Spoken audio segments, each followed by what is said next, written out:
Assalamualaikum warahmatullahi wabarakatuh. Salam sejahtera buat kita semua.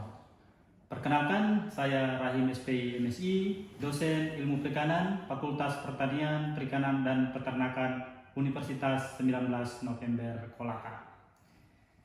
Pada kesempatan ini, izinkan saya menyampaikan pernyataan diri dosen dalam unjuk kerja Tridharma Perguruan Tinggi PDD UKP T Bidang Pengajaran.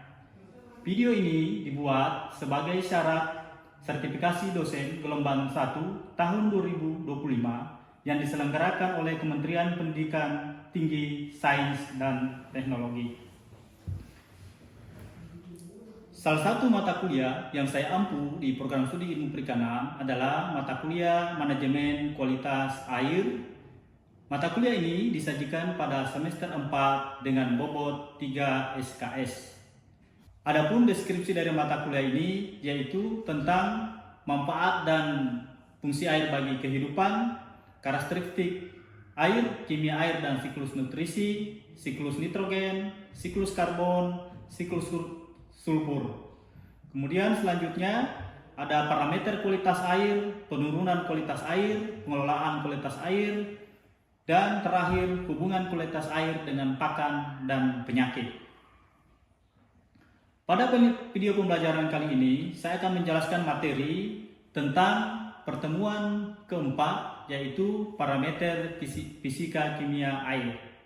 Adapun capaian pembelajaran mata kuliah yang diharapkan pada pembelajaran ini, yaitu mahasiswa mampu menganalisis parameter fisika kimia air untuk menentukan kualitas perairan. Kemudian, sub CPMK dari mata kuliah ini atau pembelajaran pertemuan keempat, yaitu mahasiswa mampu menguasai pengukuran parameter fisika kimia air. Proses pembelajaran dilakukan secara tatap muka di kelas dan praktek langsung di lapangan untuk menguji beberapa parameter kualitas perairan. Metode pembelajaran yang dilakukan pada proses perkuliahan ini yaitu secara interaktif dan diskusi.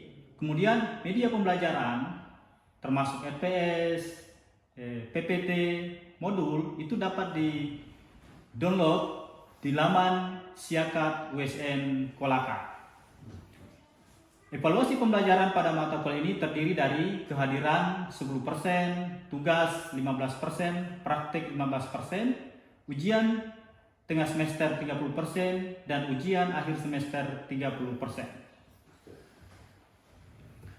Melalui pembelajaran manajemen kualitas air, diharapkan menghasilkan mahasiswa perikanan yang mampu menangani permasalahan-permasalahan kualitas perairan termasuk di bidang budidaya perikanan.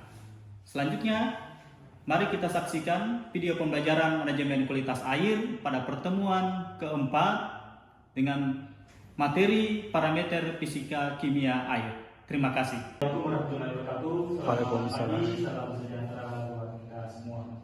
Mana kabar hari ini? Baik, sehat. Oke ya, jadi hari ini kita lanjut di pertemuan ke-6 mata kuliah manajemen kualitas air. Kita akan bahas tentang parameter kimia perairan ya.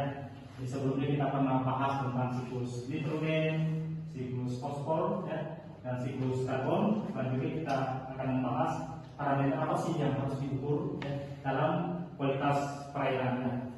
Namun sebelum kita lanjut kuliah, ya, jadi setiap pembelajaran mata kuliah ini kita harus mencapai capaian pembelajaran. Ya. Jadi mahasiswa itu harus mencapai capaian pembelajaran. Yang pertama adalah CPMK. Jadi mahasiswa mampu menganalisis parameter kualitas air untuk menentukan kualitas perairan. Belum sempat kita bahas, nanti akan kita lanjutkan di pertemuan yang selanjutnya atau di kuliah yang lain ya. Pertama, warna air ya.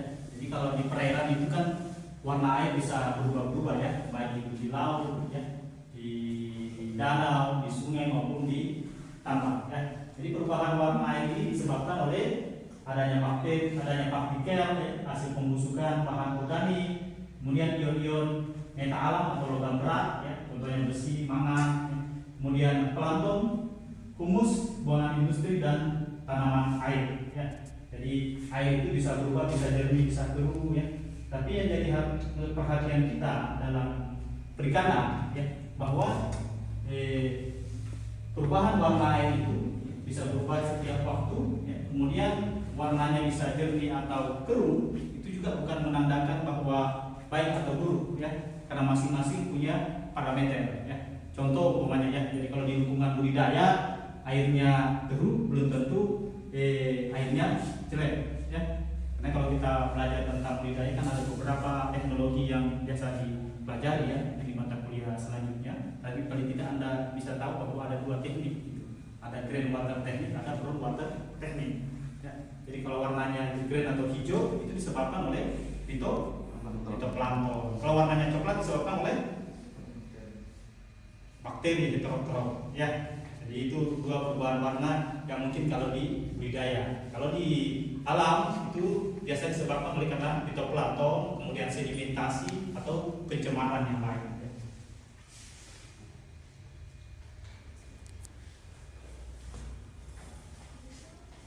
Kemudian kalau di tambak, ya,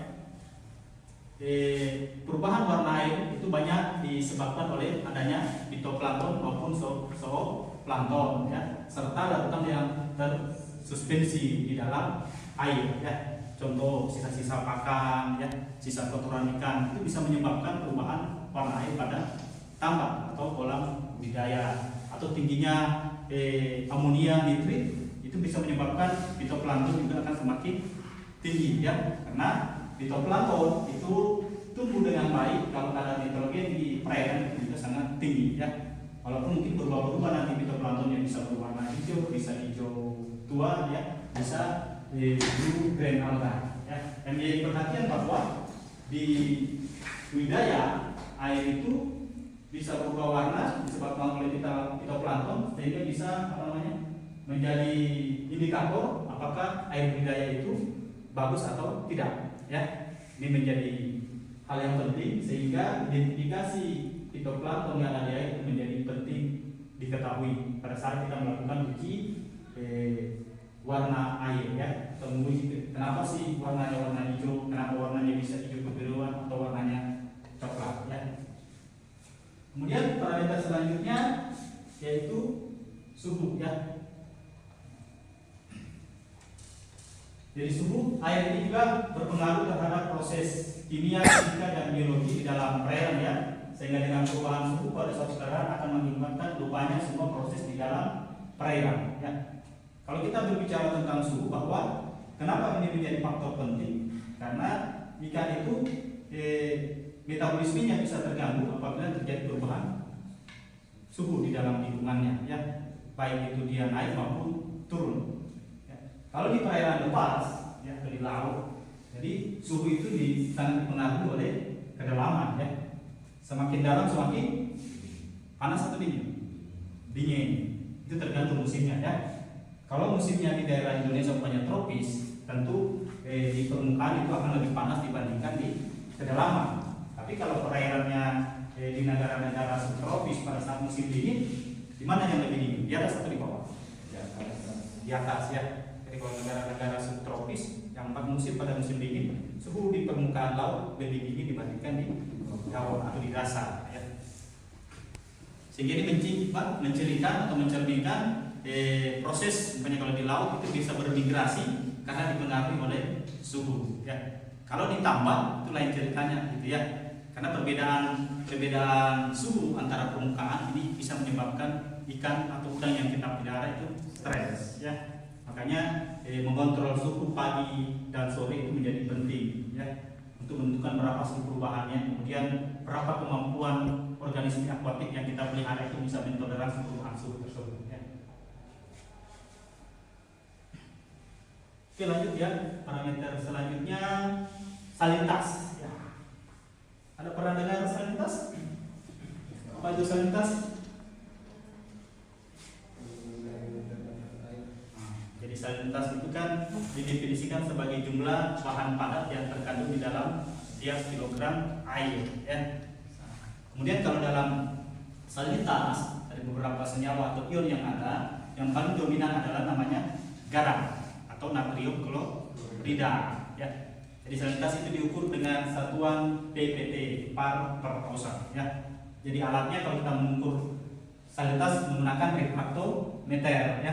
Jadi ini tinggal diteteskan air di sini, air laut atau air sungai, ya, tambak. Nanti kita lihat berapa sih perubahan salinitasnya, gitu ya. Nah, ini menjadi penting juga ya. Jadi khususnya beberapa komoditi yang kemudian harus dipelihara ya dalam salinitas terbatas, tentu harus dikontrol ya.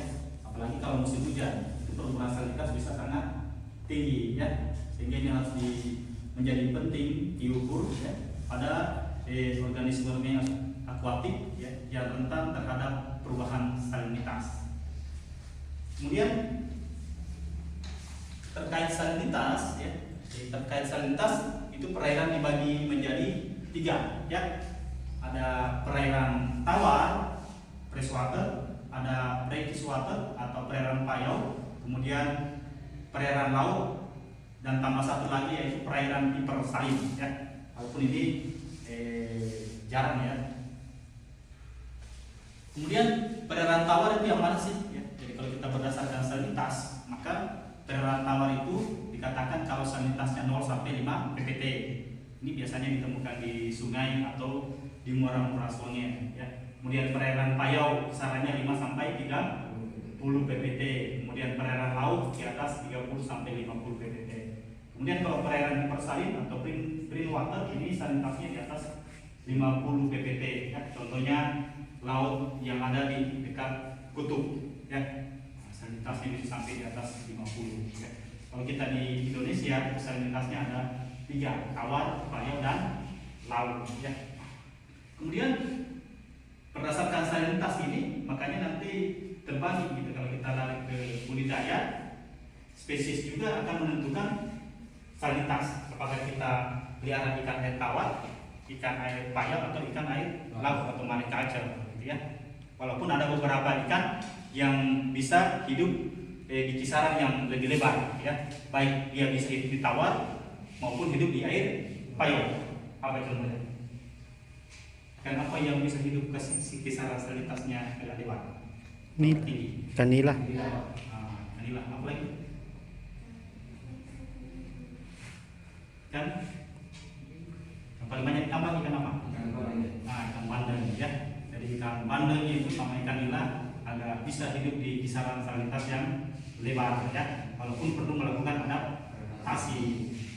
Tidak mengapung, tidak tenggelam ya. Jadi dia berada di kolom air ya. Jadi kalau kita bicara alat untuk menentukan ini harus diukur dengan saringan partikelnya maksimal 2 mikrometer.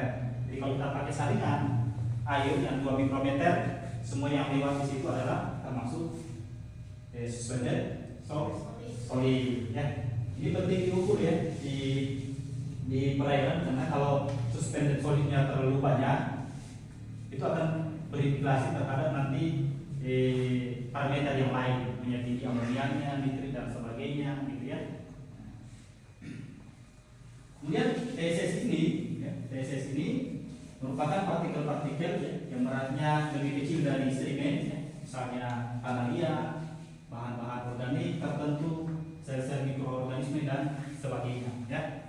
Jadi termasuk sisa-sisa pakan, kotoran ikan gitu, atau fitoplankton yang mati, itu nanti bisa menjadi bagian dari total suspended solid ya.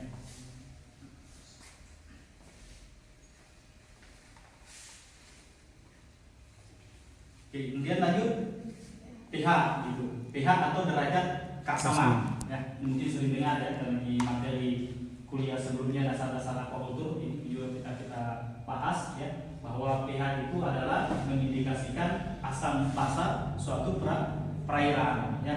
Jadi kalau pH-nya rendah disebut asam atau basa? Asam. Kalau tinggi? Basa. Kalau tengah-tengah?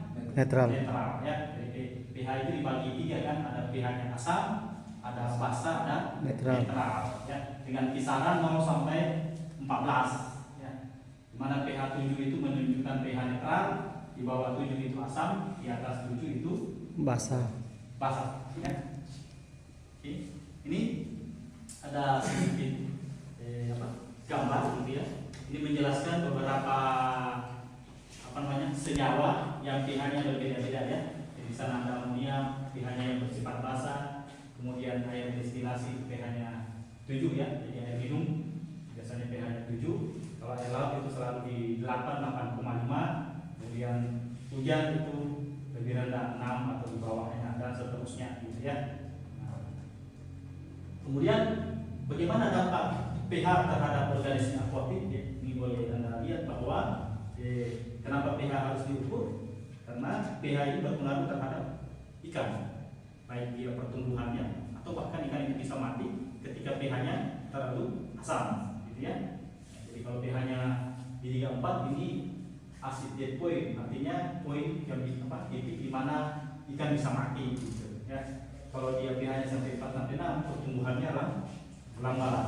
Kemudian kalau 6,5 sampai 8,5 ini yang paling bagus, ya. Makanya dalam aquaculture itu kita harus mengukur pH secara kontinu, banyak per minggu, per 10 hari, gitu, agar pH-nya dijaga di sini.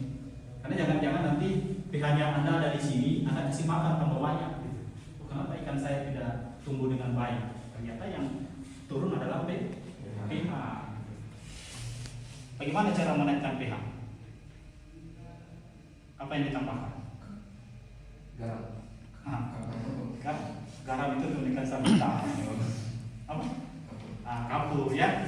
Kapur, dan untuk menaikkan pH itu ditambahkan kapur atau CaCO3 ya, kalsium karbonat, magnesium karbonat ya. Itu untuk menaikkan pH agar dia netral ya. Ada pertanyaan? Sampai di sini ada pertanyaan? Sebelum saya lanjut, Pak, kaitannya dengan Pak, antara pH dengan Pak, alkalinitas. Oke. Jadi kaitannya antara pH sama alkalinitas. Ya. Kalau alkalinitas kan kandungannya itu karbonat. Kalau pH itu terkait tadi dengan hidrogen dengan gugus OH. Ya. Kenapa hubungannya alkalinitas dengan pH itu penting? Ya.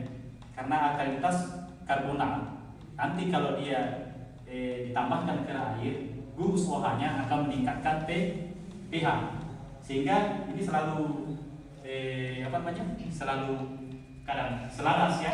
Ketika Anda tambahkan meningkatkan alkalinitas, maka pH-nya akan selalu berada pada kisaran yang netral, ya. Karena untuk menaikkan alkalinitas itu harus ditambahkan ion karbonat. Ion karbonat ada juga di kapur, ya, kalsium karbonat, magnesium karbonat dan lain-lain. Ya, itu hubungan antara alkalinitas dan pH. Ya. Oke, selanjutnya oksigen terlarut ya, atau DO ya, biasa disingkat sebagai Oksigen. Ya. Jadi oksigen terlarut ini kan kebutuhan oksigen yang ada di dalam air untuk proses metabolisme ikan dan termasuk untuk aktivitas biologi organisme akuatik yang lainnya ya, proses reaksi oksidasi senyawa-senyawa kimia yang ada di air. Kemudian kalau kita berbicara oksigen, ini harus diukur. Kenapa? Karena ada batas minimal, ya. Ada batas minimal. Ya, ada beberapa referensi. Kalau di sini dikatakan bahwa kisaran yang baik DO itu ada di 3 sampai 5. Ya. Kalau menurut referensi lain, ya, Boyd itu dia menyarankan DO di perairan atau di tambak atau di kolam budidaya itu tidak boleh turun dari 4 ppm. Ya. Kemudian kalau untuk mengukur DO sekarang apalagi sudah ada yang modern yang menggunakan DO meter. Ya. Kemudian oksigen terlarut ini sangat terkait dengan parameter yang tadi, ya, termasuk suhu. Ya. Kalau Anda lihat grafik ini, ada yang bisa jelaskan sedikit? Ya. Kalau Anda lihat grafik ini, ada hubungan antara temperatur dengan oksigen terlarut. Ya. Lihat di sini. Kalau temperaturnya tinggi, DO-nya naik. Turun atau rendah? Naik, turun, naik. Nah, kalau temperaturnya tinggi, DO-nya turun apa naik? Naik Pak. Ini kan temperaturnya rendah, DO-nya Tinggi. tinggi, ya. Jadi ini ada hubungan berbanding terbalik antara oksigen dan temperatur. Jadi kalau temperatur tinggi, oksigen terlarut itu turun. Turun. Kalau temperatur itu rendah, oksigen terlarut itu tinggi, ya. Makanya biasa terjadi perubahan suhu antara pagi dan sore itu perlu diukur. Karena ketika suhu turun, itu oksigen, pada sore hari temperatur tinggi, itu oksigen terlarut bisa turun. Apa strateginya kalau ditambah? Kalau apa Pak? Kalau suhu turun, Kalau suhu turun, strategi ditambah. buang air. Apalagi nyalakan kincir. Ya, nyalakan kincir. Kalau suhunya tinggi, nyalakan kincir supaya oksigennya tidak turun. Kan? Atau tambah kincirnya. Tapi kalau 1 unit tambah 2 unit. Ya. Oke. Kemudian selanjutnya nitrogen inorganik. Ya. Jadi nitrogen inorganik ini ada 3 ya. Ada 3, ada amonia, ada nitrit dan nitrat.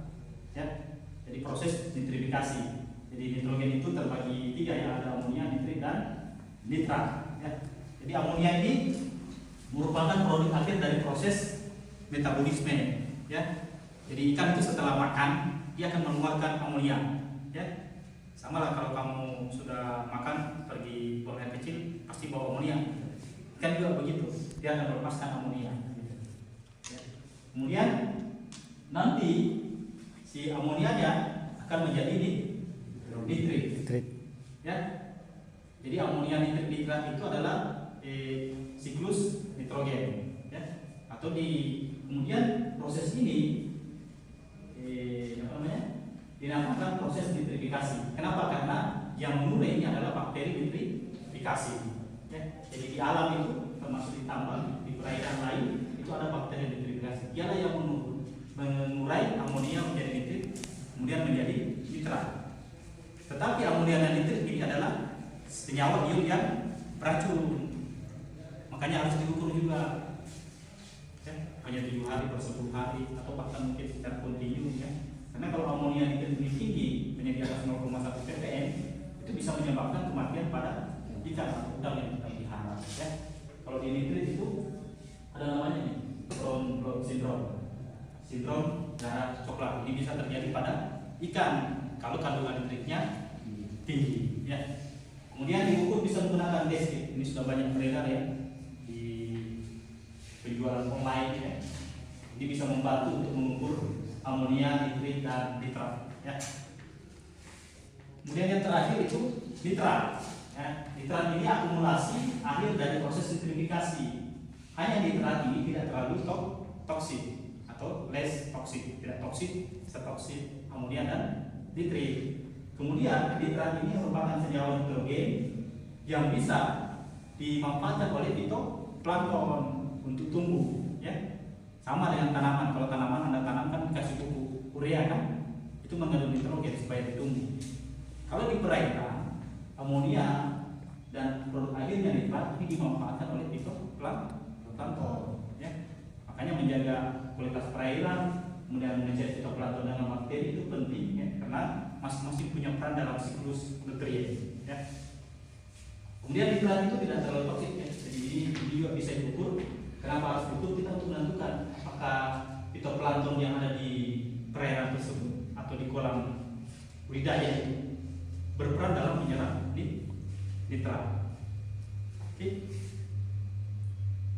Terakhir ini adalah siklus ya, nitrifikasi. Ya, ini hasil penelitian saya. Ya, bagaimana ini adalah nitrat, ini nitrit, ini amonia. Ya. Jadi kalau tidak dari data sampel air ini nitratnya sudah tinggi di luar ya, tapi tidak apa-apa karena ini tidak toksik. Tetapi ketika kita tambahkan amonium di 10 ppm, setelah berapa hari amoniumnya tuh turun, ya mulai dari tambah 12 itu sudah turun. Setelah amoniumnya turun, nitritnya naik.